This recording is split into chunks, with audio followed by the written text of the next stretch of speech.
생명의 강물에 잠기는 은혜라는 제목으로 함께 말씀 나누도록 하겠습니다. 벌써 7월이 셋째 주가 되었습니다. 반이 넘게 지나가 버렸고요.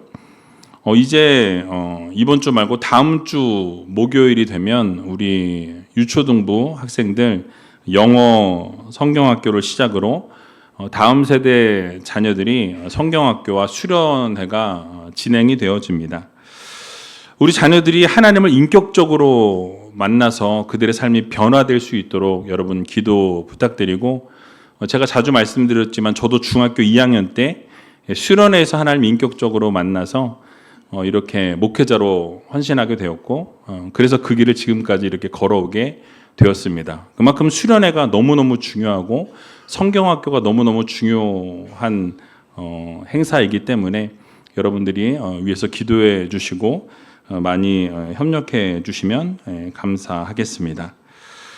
자, 사람은 물이 없이 살아갈 수 없습니다. 음식은 며칠 먹지 않아도 견딜 수 있는데요. 그러나 물이 끊어지게 될 때 생명은 위태롭게 되어집니다. 왜냐하면 물이 생명이기 때문에 그런 것이죠. 우리가 자연을 보게 되면 물이 흐르는 곳에 풀이 나고 또 나무가 자라고 꽃이 피고 열매가 맺히게 됩니다. 자, 그러나 물이 끊어진 땅은 어떠합니까? 갈라지게 되고 생명이 멈추게 되는 것을 보게 되죠. 아무리 비옥했던 땅이라 할지라도 물이 사라지게 되면 그 땅은 광야로 바뀌게 되어지는 것입니다. 오늘 읽었던 에스겔 47장은 이 성경 전체에서 가장 아름답고 장엄한 환상 가운데 한 장면을 그려내고 있습니다. 에스겔은 이 성전 문지방 밑에서 물이 흘러나오는 것을 보게 됩니다. 처음에는 작은 물줄기였다라고 말씀하죠. 자, 그런데 그 물이 흘러가면 흘러갈수록 점점 깊어지게 됩니다. 발목에 이르게 되었고요. 무릎에 오르게 되었고 허리까지 차게 되었다라고 말씀합니다. 마침내는 사람이 능히 건널 수 없을 만큼 큰 강이 되었다라고 말씀하는 것을 보게 되죠. 그리고 그 강물이 흘러가는 곳마다 어떤 기적이 일어나게 됩니까? 생명이 살아나게 되는, 그 강이 닿는 곳마다 죽음의 바다였던 사해조차도 살아나게 되었다라고 성경은 말씀하고 있습니다. 그래서 고기가 많아지게 되었고요. 강가에는 나무가 무성하게 자라게 되었습니다. 그 잎사귀는 약재료가 되었고 열매는 끊이지 않았다라고 이렇게 설명하고 있습니다. 여러분, 이 본문은 단순히 아름다운 자연 경관을 묘사하는 그러한 환상이 아닙니다. 이 말씀은 포로로 끌려가 있던 이스라엘 백성들에게 주어졌던 하나님의 회복의 메시지였던 거예요. 하나님이 이렇게 회복하시겠다라는 약속의 메시지가 담겨져 있는 것입니다. 여러분, 에스겔은 바벨론 포로지에서 무너진 예루살렘과 불타버린 성전을 바라보면서 절망에 빠져 있는 백성들에게 하나님의 약속의 메시지를 이렇게 전달하던 그러한 선지자가 바로 에스겔이었습니다. 여러분, 지난번에도 말씀드렸지만 이스라엘 백성들에게 있어서 이 성전은 여러분 그냥 단순한 건물이 아니었다라고 말씀을 드렸습니다. 바로 성전은 무엇입니까? 하나님의 임재의 상징이었다라고 말씀드렸죠. 자, 그런데 그 성전이 지금 어떻게 되었습니까? 무너졌다라고 말씀하죠. 여러분, 나라는 망했습니다. 예루살렘 성전은 무너지게 되었습니다. 그렇게 되니까 예배가 멈춰지게 되었고요. 그러다 보니까 이 백성들은 어떻게 되었습니까? 하나님과 멀어진 삶을 살아갈 수밖에 없었던 것입니다. 아마 그때 백성들은 이렇게 생각했을 거예요. 하나님께서 우리를 버리신 것은 아닌가? 정말 우리의 미래는 이제 끝이 난 것인가? 이제는 다시 살아갈 수 있는 길은 없는 것인가? 그러면서 그들은 절망에 빠져 있었고 낙심에 빠져 있었습니다. 자, 그때 하나님께서 에스겔에게 이 환상을 보여주셨던 것입니다. 여러분 어떤 환상이었습니까? 새 성전의 환상이었어요. 그리고 그 성전에서부터 무엇이 나왔습니까? 물이 흘러나왔다라고 이렇게 말씀합니다. 여러분 이것은 곧 하나님께서 이스라엘 백성들에게 다시 임재하시겠다라는 약속의 말씀을 주신 거예요. 여러분 하나님께서 임재하게 되실 때에 죽은 곳이 살아나게 된다라는 것을 여러분들 모두 믿으시기 바랍니다. 여러분 무너진 예배가 회복되어지면 민족이 회복되어지는 거예요. 여러분 가족이 회복되어지는 것입니다. 영혼도 회복되어진다라는 것을 우리들에게 알려주고 계시다라는 거죠. 그러니까 하나님의 놀라우신 은혜가 터치되어지는 순간 여러분들의 마음을 터치하게 되면 여러분들의 마음이 회복되어지고 여러분들의 가정을 하나님이 터치하시게 되면 그 가정이 회복되어지고 여러분들의 삶에 무너졌던 그 마음 가운데 하나님의 은혜가 임하게 되면 그 모든 것을 다 이겨내고 일어설 수 있는 믿음이 생겨나게 된다는 것을 여러분들 모두 믿으시기 바랍니다. 한 걸음 더 나아가게 되면 여러분 이 물은 단지 이스라엘의 회복만을 말씀하고 있지 않습니다. 창세기를 보게 되면 에덴 동산에서 이 강이 흘러나와서 온 땅을 적시는 장면을 떠올리게 합니다. 또 요한계시록 22장을 보게 되면 하나님과 어린 양의 보좌로부터 생명수의 강이 흘러나오고 그 강 좌우에 이 생명나무가 있다라고 말씀해요. 열매를 맺게 되고 잎사귀가 만국을 치료하는 장면과 연결되어진다라는 거예요. 여러분 그러므로 에스겔 47장은 회복의 환상이고 예수 그리스도 안에서 완성되어질 새 창조의 환상을 우리들에게 지금 보여주고 계신 것입니다. 여러분 그렇습니다. 하나님께로부터 흘러나오는 이 생명의 물이 여러분 우리 안에 흐르게 되어질 때에 여러분 죽었던 것이 살아나게 된다는 것을 여러분들 모두 믿으시기 바랍니다. 이 예배 가운데 하나님이 여러분을 만져주시게 되면 여러분들의 병의 근원이 마르게 됨을 믿으시기 바랍니다. 하나님께서 여러분들을 터치하시면 여러분 그 막혔던 모든 문제들이 해결되어지고 치유되어진다는 것을 여러분들 모두 믿으시기 바랍니다. 그래서 죽었던 것이 살아나게 되고 여러분 메말랐던 것이 회복되어지고 여러분 자신의 생명이 흘려 보내게 되는 통로가 되어진다라는 것을 우리는 반드시 기억해야 할 것입니다. 자, 그렇다면 오늘 본문을 통해서 하나님께서 우리들에게 허락해 주시는 교훈의 말씀이 무엇인지 같이 한번 생각해 보는 시간을 갖도록 하겠습니다. 첫 번째로는 이 생명의 물은 성전에서 시작된다라고 말씀하고 있습니다. 오늘 본문 1절 말씀인데요. 같이 한번 읽어보도록 하겠습니다. 그가 나를 데리고 전 문에 이르시니 전에 전면이 동을 향하였는데 그 문지방 밑에서 물이 나와서 동으로 흐르다가 전 우편 제단 남편으로 흘러내리더라. 아멘. 자, 에스겔이 보았던 물은 아무 곳에서나 시작되었다라고 말하지 않습니다. 어디에서 시작되었다라고 말씀하죠? 성전의 문지방에서부터 그 생명의 물이 시작되었다라고 말씀하고 있습니다. 여러분 이것이 매우 중요하다라는 거예요. 이 물의 출처가 바로 어디였습니까? 성전이었어요. 성전에서부터 그 생명의 물이 시작되었다라고 그 출처를 밝히고 있습니다. 바로 이것은 뭘 말씀하냐면 생명의 근원이 어디에서부터 시작된다? 하나님으로부터 시작된다라는 것을 우리들에게 말씀해주고 있는 것입니다. 여러분 생명의 근원이 하나님께로부터 시작된다라는 것을 뜻하고 있다라는 거죠. 여러분 이스라엘 백성들이 지금 바벨론 포로 생활 가운데에서 살 길을 찾고 있었을 것입니다. 정치적인 독립을 그들이 꿈꾸었을 것이고 경제적인 회복에 대해서도 바랬을 거예요. 다시 회복이 된다면 군사적인 힘도 다시 길러서 세우면서 그렇게 다시 세워지기를 그들이 원했을 것입니다. 그러나 하나님께서는 에스겔에게 보여주신 것을 우리가 살펴보니까 참된 회복은 이러한 다른 곳에서부터 시작되는 것이 아니라 성전에서부터 시작이 되어져야 한다라고 우리들에게 말씀해주고 있다라는 것이죠. 여러분 정말 모든 회복, 참된 회복은 다른 곳에서가 아니라 하나님께로부터 시작되어져야 한다는 것을 믿으시기 바랍니다. 여러분, 예배의 회복에서부터 시작이 되어져야 한다는 거예요. 하나님의 임재가 회복되는 곳에서부터 우리의 삶의 회복이 시작되어진다는 것을 여러분들 모두 기억하시기 바랍니다.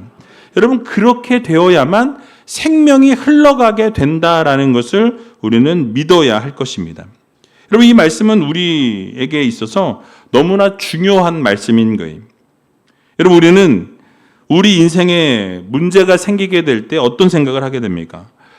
먼저 환경을 좀 바꿔봐야 되겠다라는 생각을 한다라는 거예요.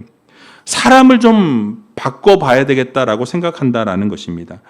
나에게 주어진 조건이 좀 달라지면 좋아질 것이라고 조건을 바꾸려고 한다라는 거예요. 돈이 있으면 더 잘 살 것 같고, 관계가 더 좋아지면 더 잘 될 것 같고, 건강만 회복이 되어지면 더 잘 살 것 같고, 자녀 문제만 다 풀려지게 되면 다 잘 될 것 같다라는 생각이 든다라는 거죠. 여러분, 이 모든 것이 다 정말 중요한 부분들입니다. 그러나 성경이 말씀하고 있는 것을 보게 될 때 더 근본적인 것을 우리들에게 말씀하고 있는 것을 보게 되죠. 여러분, 무엇을 강조하고 있습니까? 하나님의 임재가 회복되어져야 한다라는 거예요. 하나님이 함께 하셔야 여러분 그 문제가 해결된다라고 말씀하고 있습니다. 예배가 살아야 된다라고 말씀해요. 우리의 영혼이 하나님 앞에 바르게 서야 한다라고 말씀하고 있는 것입니다. 그러한 모든 문제가 해결되어질 때 우리의 믿음이 회복되어지고 우리의 신앙이 회복되어지고 하나님 앞에 선 삶을 살아가게 될 때 하나님께서 그 모든 것을 책임져 주신다라는 것을 우리는 믿어야 할 것입니다. 여러분, 물이 성전에서 시작되었다라는 것은 우리의 인생의 그 생명력이 하나님께 있다라는 뜻이에요.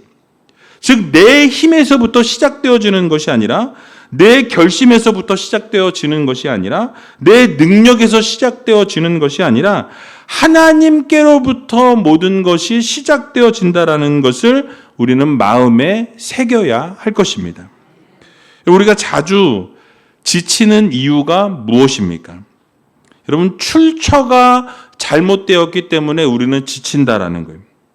우리는 자꾸 사람들로부터 위로를 받으려고 그 위로를 찾아다니는 것을 보게 됩니다. 성취를 통해서 우리는 만족을 누리려 한다라는 거예요. 여러분, 사람들로부터 인정받는 것을 통해서 우리는 생명력을 자꾸 얻으려 한다라는 것이죠. 자, 그런데 여러분, 사람들로부터 인정받는 것은 사실 오래가지 못하는 것을 보게 됩니다. 우리가 성취하게 되면 끝날 것 같지만 무엇인가를 이루게 되면 어떻게 되어지죠? 또 다른 성취를 위해서 달려가는 것을 보게 됩니다. 그러니까 다른 갈증이 다시 또 생겨나게 되어진다라는 거예요. 여러분, 세상의 위로는 어떻습니까? 잠깐은 시원한 것 같지만 그 영혼의 깊은 곳까지 만져주지 못한다라는 거예요. 그러니까 일시적으로는 위로가 되는 것 같으나 사실 시간이 조금 지나고 나면 진정한 위로는 되어질 수 없다라는 거예요. 여러분, 예수님께서 요한복음 7장 37절에서 38절에 보면 이렇게 말씀하시는 것을 보게 됩니다. 우리 같이 한번 읽어보도록 하겠습니다. 명절 끝날 곧 큰 날에 예수께서 서서 외쳐 가라사대 누구든지 목마르거든 내게로 와서 마시라. 나를 믿는 자는 성경의 이름과 같이 그 배에서 생수의 강이 흘러나리라 하시니. 아멘. 자, 예수님께서 어떤 자들을 부르셨습니까? 목마른 자들을 부르셨다라고 말씀해요. 그리고 그들에게 약속해 주셨습니다. 그러니까 예수님 앞에 나오는 자들과 예수님을 믿는 자들의 배에서부터 생수의 강이 흘러 넘치게 될 것이다 라고 이렇게 약속해 주시는 것을 보게 되죠. 여기서 말하는 생수의 강은 성령의 역사를 말씀하고 있습니다. 즉, 하나님께서 우리 안에 부어주시는 생명을 말씀하고 있어요. 여러분, 그러므로 신앙이라는 것은 단순한 종교 생활이 아니다라는 거예요. 여러분, 신앙은 생명의 출처가 바뀌는 것입니다. 여러분, 내가 예수를 믿기 전에는 어떠했습니까? 내가 나를 살려야 했다라는 거예요. 내가 버텨야 했습니다. 내가 나 자신을 증명하며 살았다라는 거예요. 내 스스로 내가 그 문제를 해결하려고 했던 것을 우리는 보게 됩니다. 자, 그런데 이제 복음을 만나고 예수 그리스도를 만나고 믿고 난 이후에 우리의 고백이 바뀌게 되는 것을 보게 되죠. 어떻게 바뀌었습니까? 주님, 이제 내 힘으로는 할 수 없습니다. 내 안에는 생명의 물이 없습니다. 주님께서 생명의 근원이 되시고 우리의 삶의 주인이 되어 주시옵소서. 그러니까 주님께서 해결해 주셔야 가능하다라는 믿음을 가지고 우리가 이 세상을 살아가게 된다라는 거예요. 여러분, 바로 이러한 고백이 회복의 시작이라는 것을 우리는 믿어야 할 것입니다. 여러분, 그렇습니다. 성도들은 먼저 예배의 자리를 회복해야 한다라는 거예요. 여러분, 예배는 내 영혼의 그 근원을 하나님께 다시 연결하는 시간이라는 것을 우리는 기억해야 할 것입니다. 여러분, 예배를 소홀하게 여기게 되면 어떤 결과를 초래하게 됩니까? 우리의 영혼이 메말라 가게 된다라는 사실이. 여러분, 말씀을 멀리 하게 되면 하나님과 멀어진 삶을 살아갈 수밖에 없고 마음이 거칠어질 수밖에 없다라는 것입니다. 여러분, 기도가 끊기게 되면 어떻게 되어집니까?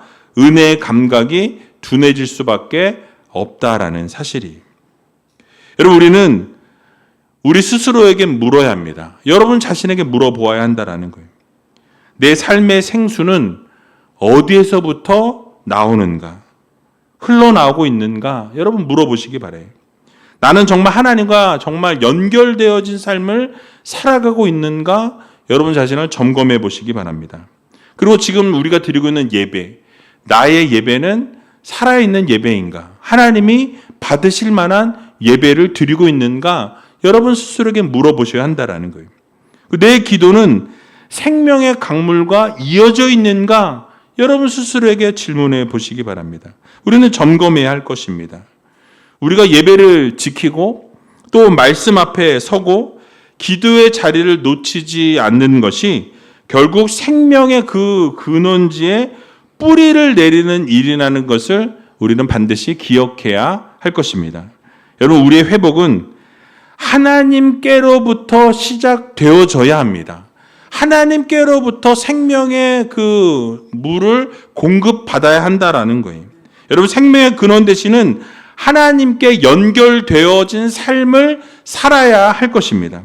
그러므로 이번 한 주간 하나님의 그 생명의 물이 여러분들 영혼의 깊은 곳으로 다시 흘러가고, 그래서 여러분 그 생명의 물에 잠겨져서 그렇게 이 세상을 승리하며 살아갈 수 있는 저와 여러분들이 다 되시길 주님의 이름으로 간절히 축원드립니다.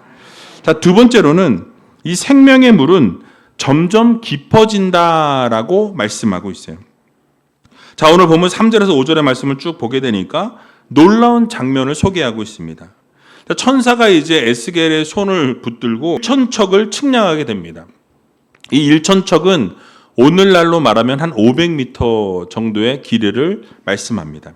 에스겔에게 그 물을 건너게 하게 될 때에 그 물이 발목까지 올랐다라고 말씀하죠. 그리고 다시 1,000척을 측량하게 될 때에 무릎까지 물이 차게 됩니다.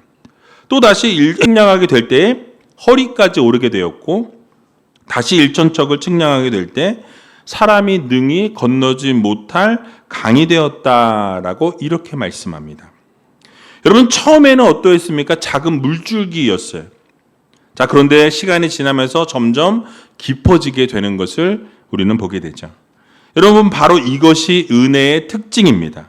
하나님의 은혜는 받으면 받을수록 그 은혜가 점점 깊어지게 된다라는 것을 여러분들 모두 믿으시기 바랍니다.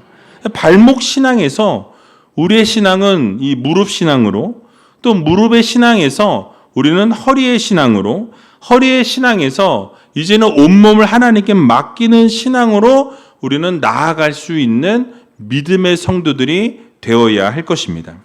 여기에 아주 중요한 영적인 의미가 숨겨져 있습니다. 여러분, 발목까지 차는 물은 우리가 생각해보면 어떻습니까? 여전히 내가 통제할 수 있는 물의 수위라는 거예요. 그러니까 내가 원하는 방향으로 언제든지 걸어갈 수 있다라는 것이죠. 자, 그런데 무릎까지 물이 오게 되면 어떻게 됩니까? 이제 조금 불편해지기 시작한다라는 거예요. 여러분, 허리까지 물이 차게 되면 어떻습니까? 내 걸음이 느려지게 되는 것을 우리는 보게 됩니다. 자, 그런데 강물이 깊어져서 이제는 걸을 수 없고 헤엄쳐야만 하는 물이 된다면 여러분, 더 이상 어떻게 되어집니까? 내가 땅을 딛고 내 마음대로 걸을 수 없게 된다라는 것이죠. 그럼 결국 어떻게 되어집니까? 물의 흐름에 나의 몸을 맡겨야 한다라는 거예요. 여러분, 신앙도 마찬가지입니다. 처음에는 내가 주님을 믿는다고 하고 있지만 여전히 내가 주도권을 붙들고 나아가는 것을 보게 됩니다. 그러나 결국 푹 잠기는 신앙에 이르게 되면 여러분 어떻게 되어집니까? 우리가 우리의 인생을 주님께 맡기게 되는 거예요. 그리고 하나님께서 우리를 이끌어 가시기를 우리의 모든 주도권을 하나님께 내어 드리게 되는 것입니다. 여러분, 결국 신앙은 주도권의 문제라는 거예요. 우리가 받은 은혜에 여러분 감사하시면서 이제는 내 고집을 꺾고 내 계산을 내려놓고 내 방식을 주님의 방식으로 우리가 바꾸어서 바른 성도들의 삶을 살아가는 것이 하나님의 자녀들의 삶이요 하나님의 백성들의 삶이라는 것을 우리는 기억해야 할 것입니다. 여러분, 우리는 발목만 적시는 신앙으로 살아가서는 안 될 것입니다. 여러분, 하나님께서는 여러분들을 더 신앙의 깊은 곳으로 은혜의 자리로 하나님이 부르신다라는 거예요. 여러분, 그리고 순종을 하나님은 말씀하고 계십니다. 그럴 때 우리는 어떻게 살아가야 합니까? 우리의 뜻을 하나님 앞에 내려놓고 하나님의 말씀에 귀를 기울이고 하나님 말씀에 순종할 줄 아는 그런 믿음의 성도들이 되어야 할 것입니다. 여러분, 때로 우리가 만약에 물에 잠기게 되었을 때 발이 땅에 닿지 않게 되면 우리는 두려움이 앞서게 됩니다. 근데 그것이 바로 하나님을 새롭게 경험하게 될 순간이라는 것을 우리는 기억해야 할 것입니다. 여러분, 물에 푹 잠기게 될 때 우리를 붙드시는 하나님의 손을 우리는 경험하게 된다라는 사실이에요. 여러분, 오늘도 하나님께서 여러분들을 더 깊은 은혜의 자리로 부르고 계십니다. 여러분, 그럴 때 우리 어떻게 합니까? 우리를 하나님께 맡기고 하나님께 우리 자신을 다 드리고 내어드려야 한다라는 거예요. 그리고 하나님이 이끄시는 자리로 나아가셔서 하나님이 허락해 주시는 놀라운 그 은혜와 그 사랑과 그 능력을 날마다 경험하며 살아갈 수 있는 저와 여러분들이 다 되시길 주님의 이름으로 간절히 축원드립니다. 자, 마지막으로 이 생명의 물은 죽은 곳을 살린다라고 말씀하고 있습니다. 오늘 본문 8절과 9절 말씀인데요. 같이 한번 읽어보겠습니다. 그가 내게 이르시되 이 물이 동방으로 향하여 흘러 아라바로 내려가서 바다에 이르리니 이 흘러내리는 물로 그 바다의 물이 소성함을 얻을지라.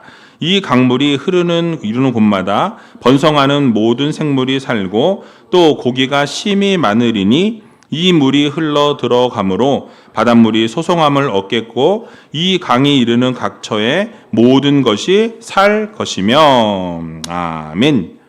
자, 여기서 말씀하고 있는 바다는 사해를 말씀하고 있어요. 그 이름 그대로 죽음의 바다입니다.